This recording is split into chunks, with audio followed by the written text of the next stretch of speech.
2012 بعد الثورة مباشرة ما فيش ولا حزب ليبرالي ولا علماني حط في قوائمه اقباط. أقباط. اه كان حزب النور بالذات حاطين عليه ثبوت. حتى الحزب الوطني أيام حسني مبارك ما كانش برشح أقباط. هي مسألة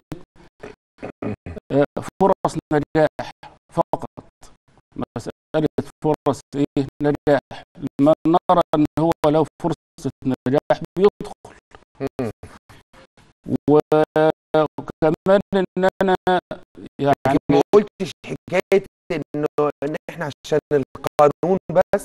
لا ما حصلش، ما حصلش على يعني انت الإطلاق. مقتنع بوجود اقباط في هو الحزب؟ أولا إحنا الحزب ده حزب سياسي لكل المصريين. يعني كلمة حزب النور السلفي، كلمة السلفي ديت من يعني من صنع الإعلام.